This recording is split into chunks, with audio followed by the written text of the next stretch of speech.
with Scott Allen. Hello, I am your host, Scott Allen, and this is Phronesis, Practical Wisdom for Leaders. If the topic is leadership, I'm in. I've spent more than 20 years in the field teaching, learning, writing, and questioning. When I'm not working on Phronesis, I travel, delivering keynotes, working with individuals and teams, and helping people from organizations across industries become better leaders. Want to learn more? Visit me at scottjallen.net. Phronesis offers a smart, fast-paced discussion about all things leadership. We explore relevant topics and incorporate practical tips to help you make a difference in how you lead and live. Listen Notes lists Phronesis in the top 3% of podcasts worldwide. Phronesis is the official podcast of the International Leadership Association. ILA brings together those who teach, study, and develop leadership, advancing leadership knowledge and practice for a better world. Learn more at ila-net.org. Finally, if you enjoy Phronesis, please subscribe to stay current on our weekly episodes. If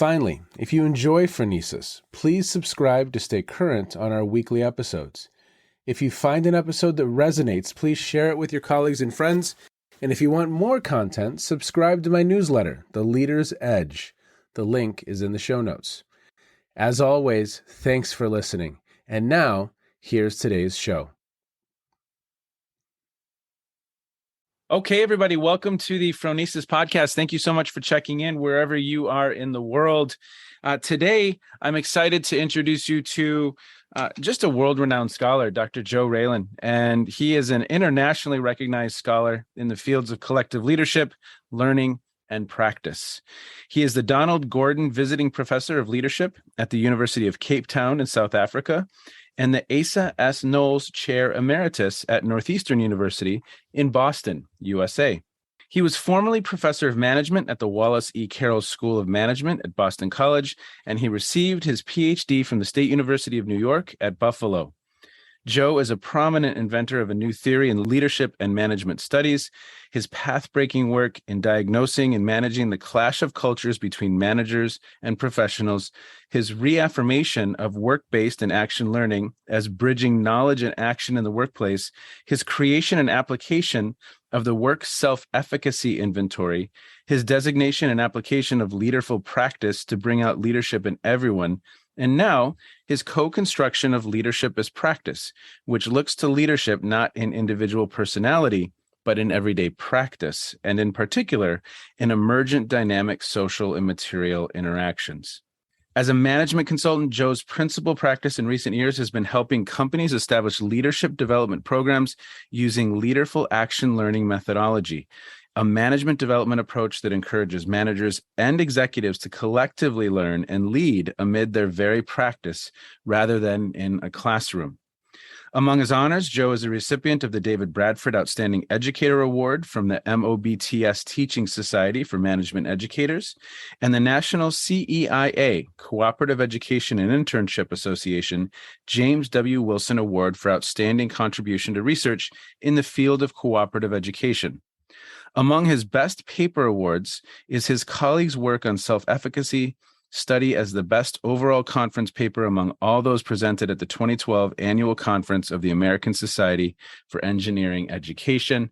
Wow, sir, what else do listeners need to know about you? Let's add a little more color and texture. Are you from Buffalo originally?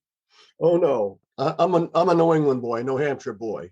Nice. But, and I noticed quite a few tongue twisters in that review. I'm not going to say it was not a light lift. Well, a New Englander. So, we had this really wonderful afternoon in New Hampshire. This is, maybe 8 years ago as a family in the White Mountains. There's a state park. And we did this little hike. We got the kids out of the car and just went on this hike.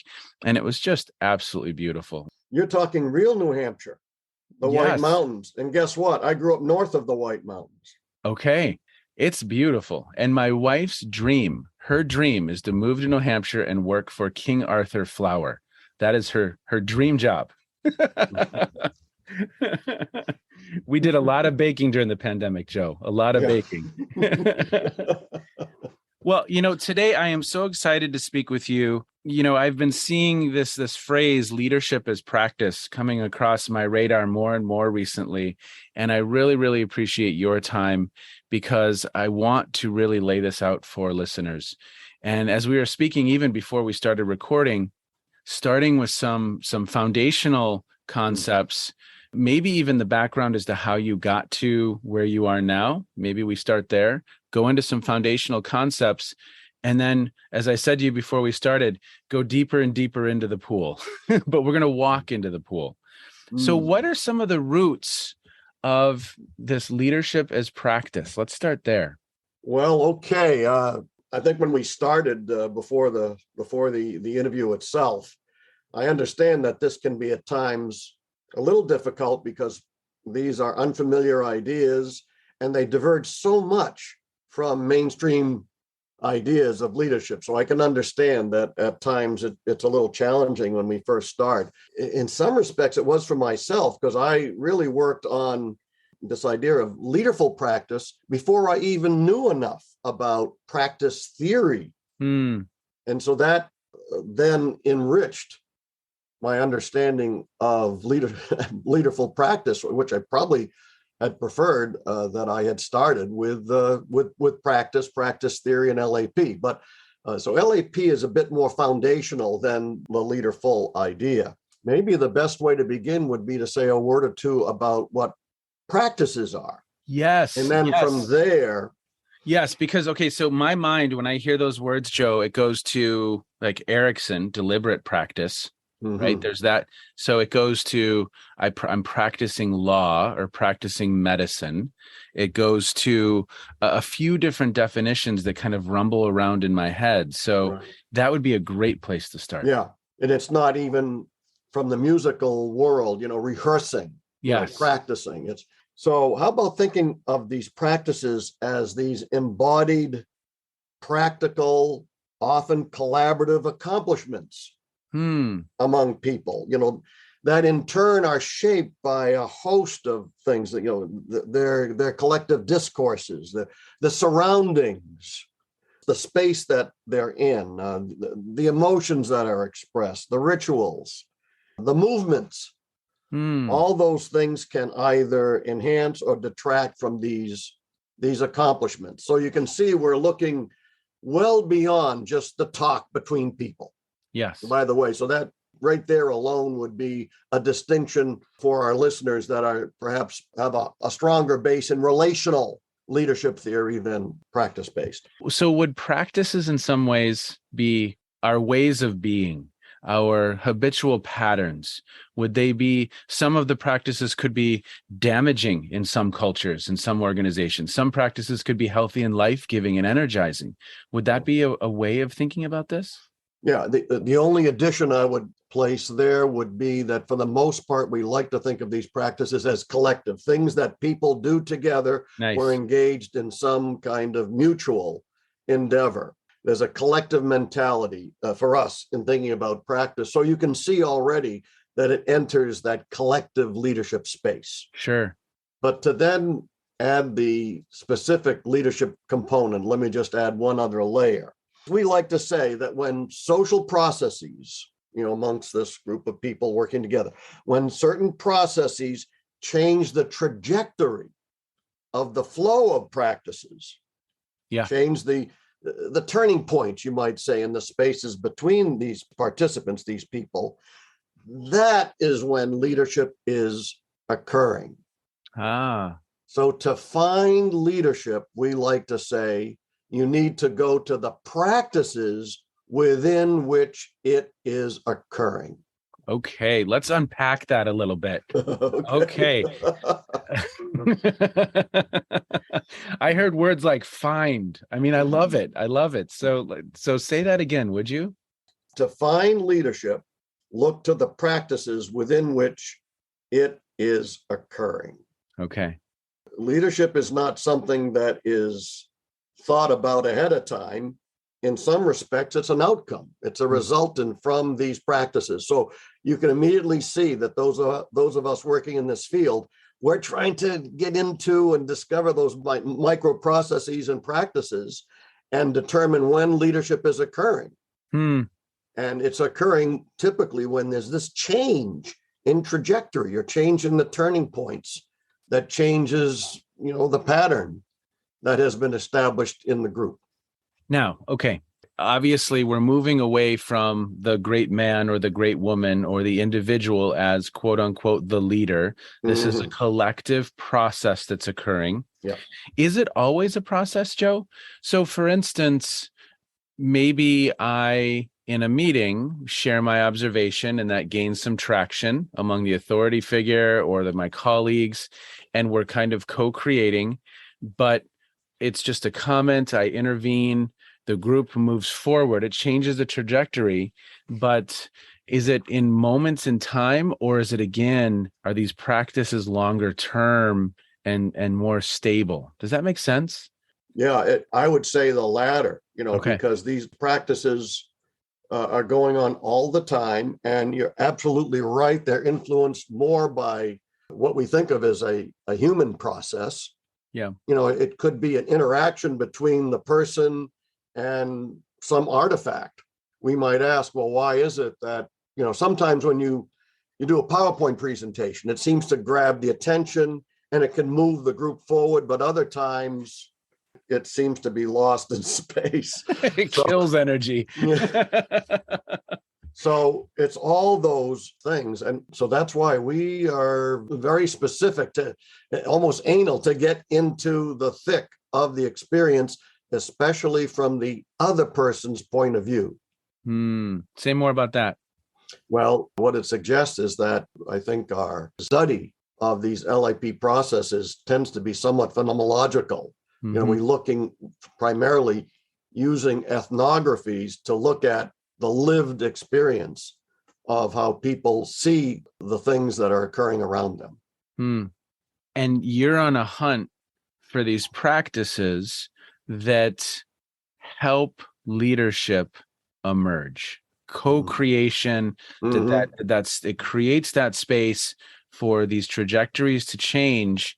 And these practices are in some ways releasing energy. They're breathing life energy into the space versus, I imagine, in some organizations, there are practices that, like dementors, kill energy, kill co-creation, collaboration. Yeah. You might think, as opposed to even other qualitative studies, I like to think of the LAP researcher as a detective. Okay. Yeah. Not necessarily an author. We tend to think of a lot of qual studies as a practice in authorship. We try to maintain, if you're familiar with phenomenological studies, we try to maintain this epoché, which means this detachment, so that we can really discover the phenomena from the point of view of the person, of the individual in experience. So, Joe, I'm curious, what are some of the practices that you've stumbled upon? Are there some themes that have emerged that are creating this space for co-creation, creating this space for leadership, for us to find leadership? I love that. Can I call the episode "Finding Leadership"? Finding leadership. Yeah. I like that, because it suggests that leadership is occurring, and sometimes we need some kind of retrospective analysis to go back and say, oh, look what just happened there. So just some examples then, maybe, Scott. Why at times do teams seem to hum along like a single instrument, right? And other times it seems like the participants disagree so vehemently that they may even break off. And then at times those ruptures are repaired. How and why? We would probably be interested in that. Let's go to something totally different. What's the meaning of having a dinner with a client in another culture? And in some respects, that could suggest possible leadership without a word being spoken. We're looking at every possibility for trying to figure out how leadership can occur. For some of our listeners who are in the OD field, for example, Sure. What does it mean to look at leadership as an outcome?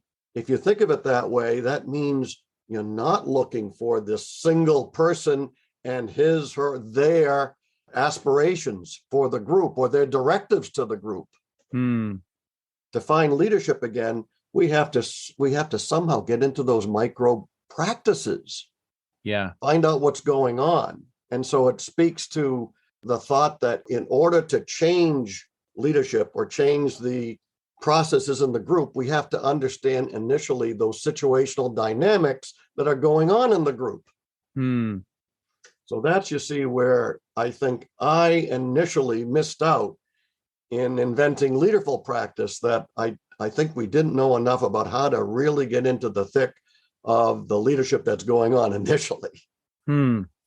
You're making me think of, and this might hit close to home. Have you heard of Orpheus in Boston, the conductorless orchestra?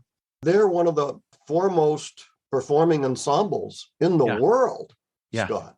And in some ways, would they embody some of these practices, but just in that context? Well, I think it's a lovely example. Okay. Because if you're going to pick an institution that, truly seems to exist because of the single out in front leader, the conductor with the tails. Yes. And the baton. And you turn that upside down and say, here's a wonderful performing ensemble, but they don't have a conductor.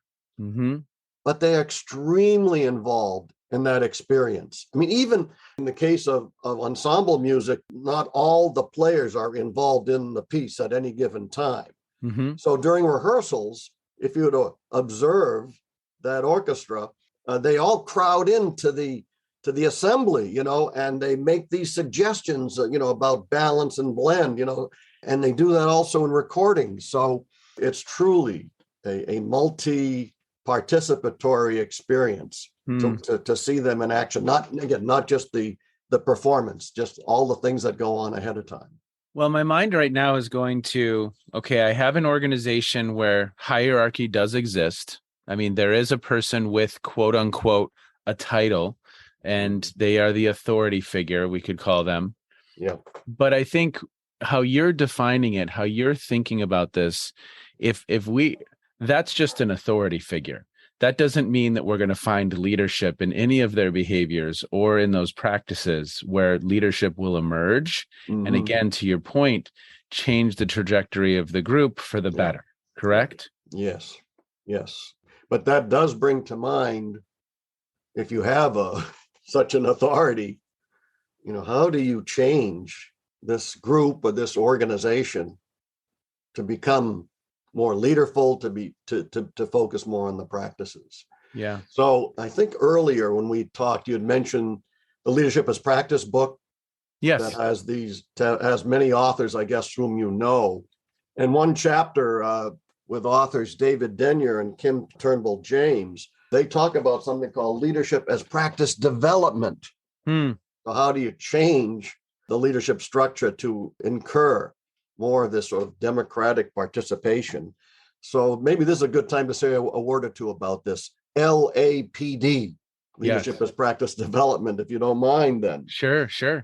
This is probably, I'm going to refer to something that probably goes a little bit earlier than your time, but you may surprise me. Well, Joe, how old do you think I am? I just had a birthday. Oh, my goodness. Younger than me.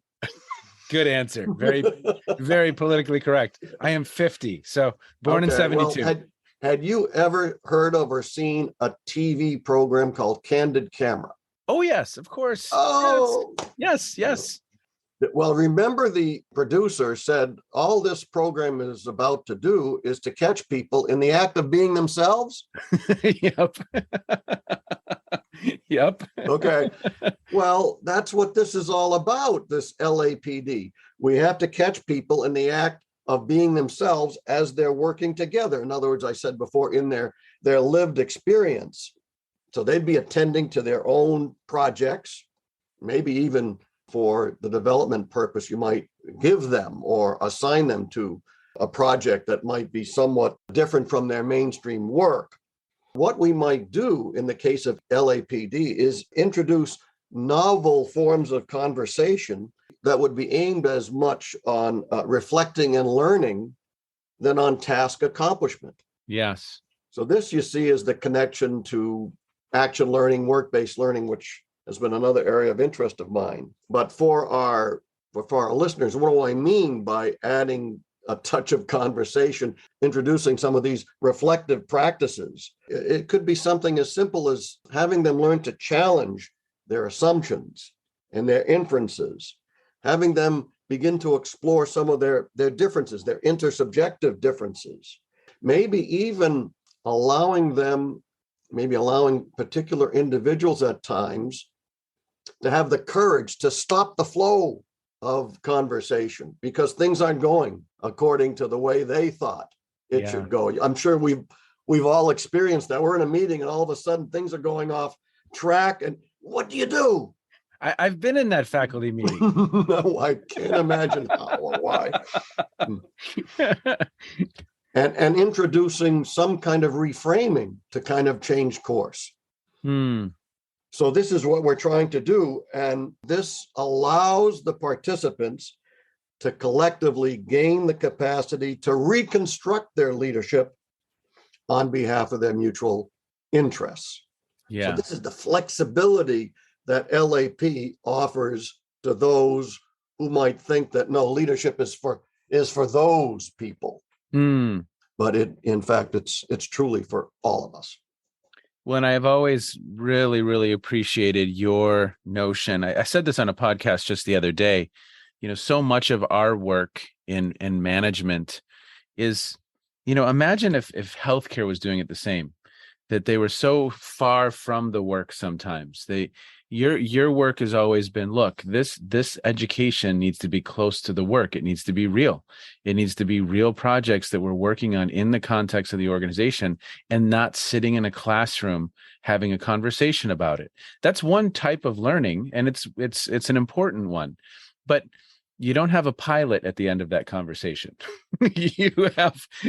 Don't get in that airplane. You're learning in the flow of the work and in the flow of the organization. And I've always very, very much appreciated that with your work because it's close. It's close to the actual work. It's not an add-on, but then we're trying to pause and reflect, do some sense making, potentially redirect. And I think that's when it's Theo Dawson. I don't know if you've explored her work, but she's incredible.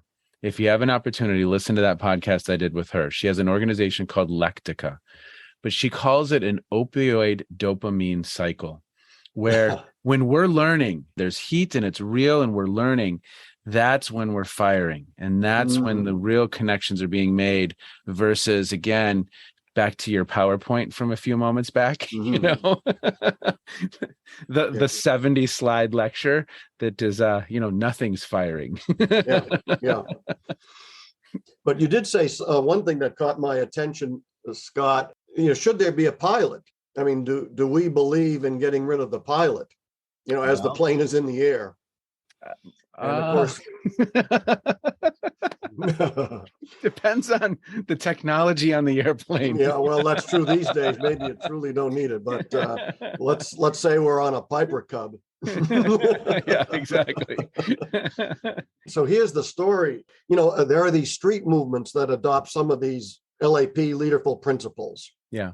And there's been a problem with some of them.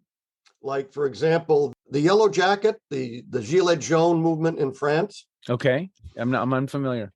Some of these organizers are so adamant that they don't want to be seen as a leader, that no one is available to speak on behalf of the organization. And no one is available to take the steering wheel because they happen to have that particular expertise. Yeah. We don't believe that people shouldn't take particular roles that can help the organization. Of course they should. But in some cases, those roles are permanent, but in other cases, they're temporary. And sometimes they're temporary because you want others to learn what you're doing as well, if they have such an interest. I wouldn't want people to think that this sort of collective approach means that we are rudderless. Yes. Well, I think it's an important distinction. I was speaking a few years ago with a friend of mine, a neighbor, who's on the SWAT team in our community, Hmm. in our county, and they're practicing and they do a lot of training and they do a lot of drills. And I said, well, who's the leader in that scenario? And he said, well, there really isn't a leader. We all very much understand our role. We understand what we're about to go and do, and then we go do it. And at times things are happening so quickly that someone might need to step up and assume authority. But Yeah. generally speaking, it's not like we're turning to someone in the heat of the moment for the next command, so to speak, right? Yeah. But so that might be another example where the practices are so codified that everyone understands their role, and the norms in that context exist to a point where, again, traditional notions of leadership may not be appropriate in that moment. Yeah. Yeah. And sometimes this even occurs during crises. Mm-hmm. Yeah. People say during a hurricane or a flood, let's say of the Mississippi, and the water's about ready to kind of overflow the dikes. How do we organize to sandbag the dikes? And people seem to sort themselves into the respective roles. And if someone were to take charge, that would probably produce a huge inefficiency because no one has the capacity to know all the skills and the resources and the needs to respond to that crisis. It allows people to kind of organize themselves to do the necessary leadership. Could norms be a synonym? The norms are so ingrained, the norms are so front and center to how we exist and how we behave that could be a supplement. How does that hit you? Well, it certainly, I think, is part and parcel of the practices. Okay. Because those practices are made up of, well, one of our authors is named Bourdieu, Pierre Bourdieu, and he talks about the habitus. Okay. The habitus are these predispositions, these norms, these axioms, these principles that seem to cause a structure establishing how we organize and how we view the world. Well, okay. So now my mind is going to Ray Dalio. I mean, are you familiar with Ray's work on principles? Yes, Okay. I've heard some of his too. Okay. So that might be another way of thinking about this, is that Ray, he has a couple books that I've read. He's trying to codify these ways of being that help us be functional in organizational life. Yeah. And life. Well, the only caution that I would put out there about principles, or even other universal laws, would be that they not be permanent. Okay. That they be flexible, that they be subject to a contested interaction, so that they can become live themselves. Yes. And applied to each new context, each new situation as it arises. Well, Joe, you have called this a movement. Yes, perhaps I was a little bit ambitious, even using the word movement. But here's the derivation of this.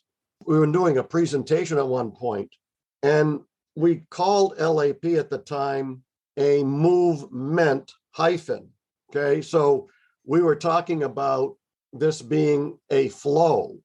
Okay. That leadership being a flow of practices, because we wanted to distinguish one of the absolute essential shibboleths of standard leadership being influence. This idea of influence between leader and follower, to something that, well, one of our writers referred to this as in-flow-ence.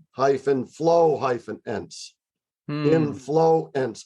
In other words, movement within the practices. Wow. We're taking a very, very different tact, and we hope that this movement will in turn lead to a movement where people have a base in which to think through alternatives to the standard leader out in front model. Yeah. You referred earlier to the great person model, for example. Yep. Something other than leadership residing in the individual. What questions are keeping you really, really, really engaged and interested right now as you continue to think about this work. What is it that's on your radar from a scholarly standpoint, or just something you're really been thinking about when it comes to leadership as practice? I'll name some, and if you'd like to pursue any of these, feel absolutely free. But the contribution of LAP to theory development and leadership, and as a result, the contribution of LAP to leadership research. Okay. We've already talked about the leadership development phase of LAP called LAPD. Is LAP humanistic or is it post-humanistic? I think about that. And Wow. so as a result, where do ethics reside in the LAP movement? Is it democratic, for example? And what about the role of context in LAP? Sure. Those are some of the things that have cropped up, and I would say we're working on and we're working through, as we speak, as a movement. So I would love to go a little bit into context. How are you thinking about that question? Because I imagine, yes, in certain contexts, you talked about it being a paradigm shift. As we have this dialogue right now, there's places in the world where this would be a totally separate conversation. Yes. Well, I think I would start in context by saying that for LAP, objects and events would be likely deemed equivocal unless they're understood in the present context. So it makes it a little hard for standard theorists to characterize because we probably are going to change our understanding of LAP depending on the context in which it is occurring, which causes some difficulty in arriving at some form of normative regularity. Yes. So I'm sure that would cause some difficulty for those who are researching it. But context is absolutely intrinsically tied to leadership for us. Well, that goes back to our commonality around, coming from Jesuit institutions. Context is critical, right? Yeah. So we have to change the patterns. We have to change those likely occurrences every time out. Maybe we can find some regularity across comparable contexts. That might be helpful, but it's going to be a little more difficult to track in the case of LAP compared to, say, some kind of personality theory of leadership. Sure. Anything else on context that you want to go to, Joe? Maybe just to say that they are mutually constitutive. Leadership is sustained by the context and vice versa. Research methods. I'm seeing, this is heavy qualitative. Do you see a space for quantitative research? I think there might be, in one sense, for sure, and that is that if you think about LAP, its examination is by its very nature longitudinal, across time. And I think there are new quantitative methods to bring out these consistencies and inconsistencies across time. It would be inventive to see what people could do along those lines with quantitative analysis. But I would say, in terms of theory, it's a bit problematic to think about LAP in the sense of scientific theorizing, because the practices themselves are inconsistent because of what we just said, the variety of contexts that they're in. It's not as easily dependent on theory as it is, perhaps we refer to abduction, plausible explanation of what's going on. Yeah. I mean, an indicator that we've found leadership is that we are influencing, right? There you go. That's occurring in the system or in the group or in the space. And that is going to be, like you said, depending on context, different practices will allow us to find that space. Well said. Okay. You can be our next representative. Do I get a t-shirt or is there a pin or something? Throw you into the game. Get in there. Well, Joe, as we begin to kind of wind down our time together, is there anything else that you want to say that we haven't gotten to that you want listeners to have an appreciation for? Well, yeah, one or two things here or there, because you'd mentioned the great person theory and this focus on the individual. And I think I said that, maybe we need to distinguish between the humanistic and post-humanistic orientation of LAP. Clearly, practices precede the subject. In fact, at times, LAP has been thought to have what's called a flat ontology. And all that means is the person is not the center of all things. And so what do you do with all this research on the autonomy of the individual, authenticity, individual potential, trust? Is it possible that we're going to lose the value of the individual? The one thing I would say is, in some respects, we have already lost the full contribution of the individual. This is something that I think has been forecast by critical thinkers a long time ago, and that maybe the individual has become incredibly fragmented and in some cases objectified within our existing power structure. Say more about that, Joe. As individuals, we ourselves can become objectified under a structure, under, I think it was George Orwell who referred to the velvet glove of control. Mm-hmm. So bringing this down to what everybody I think is dealing with these days, especially with social media, right, Scott? The problem of confirmation bias, where we're susceptible to AI search engines and become subject to almost an echo chamber where we're given the reality, we're given the truth that we already have created in our own minds. Yep. So there may be value in kind of forming collective groupings and even protest movements with others, who can kind of challenge us on these views. Again, that we're always subject to this contested terrain, trying to kind of work through the truth that we think we are experiencing. It's another candidate for the title of the episode, The Truth That We Think We Are Experiencing.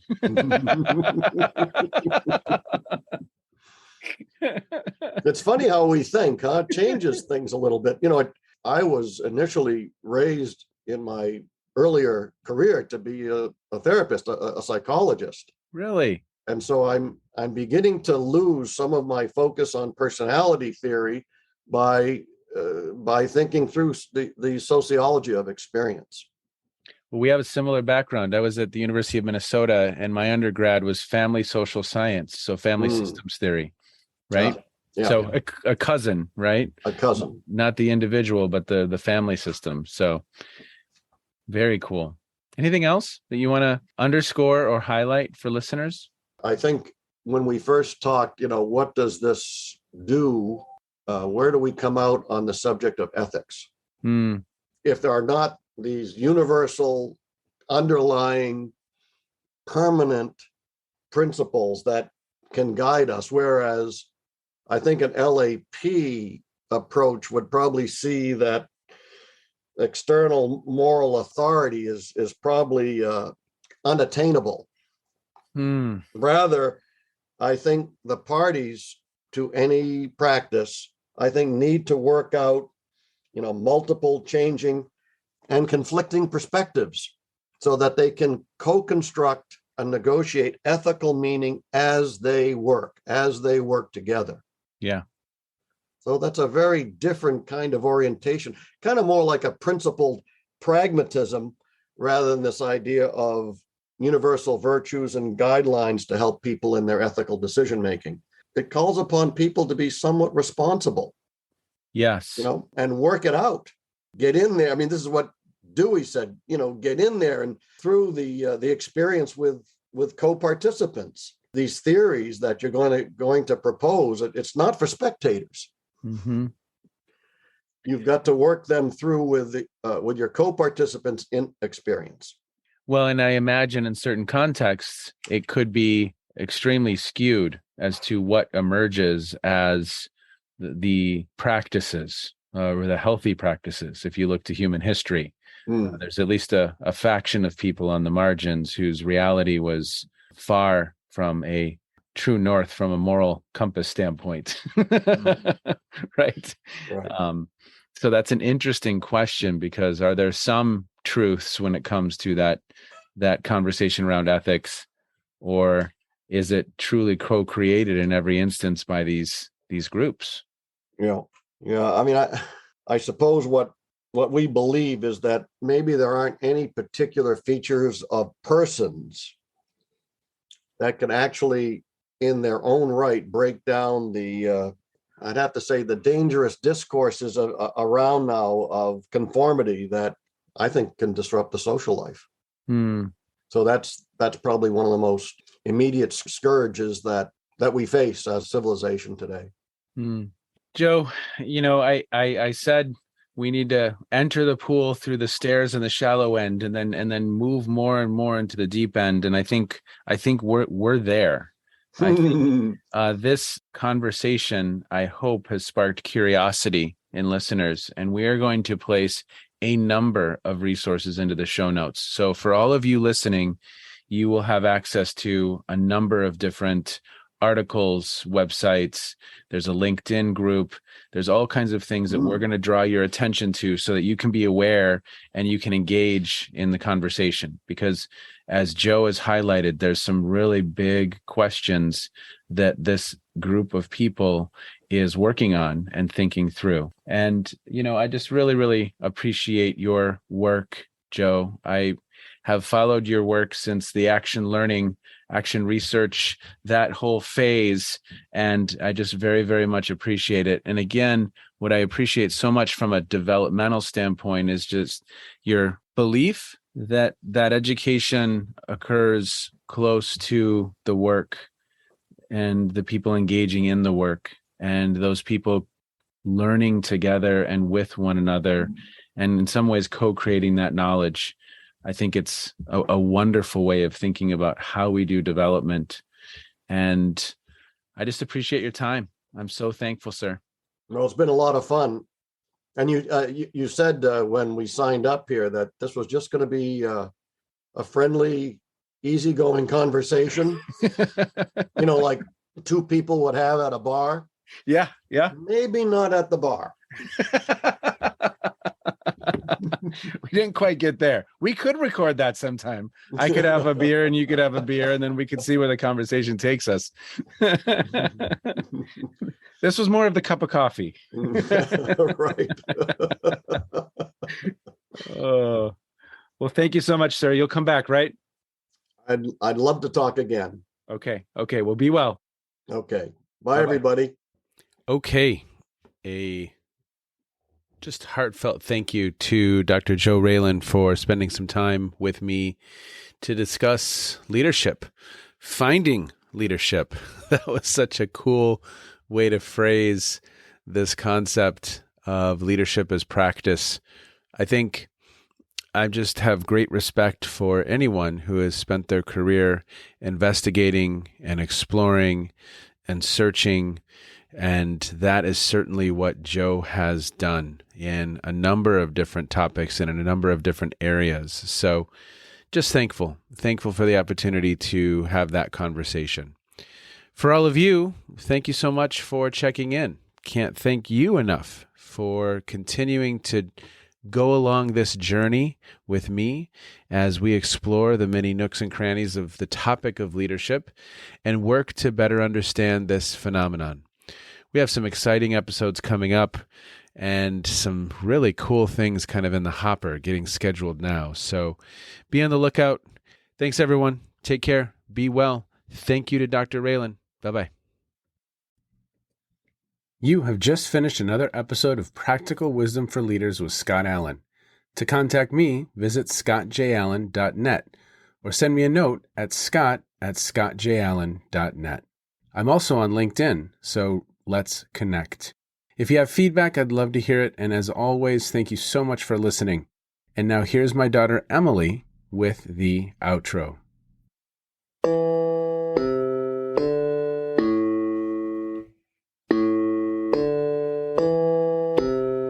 You've been listening to Phronesis, Practical Wisdom with Scott Allen.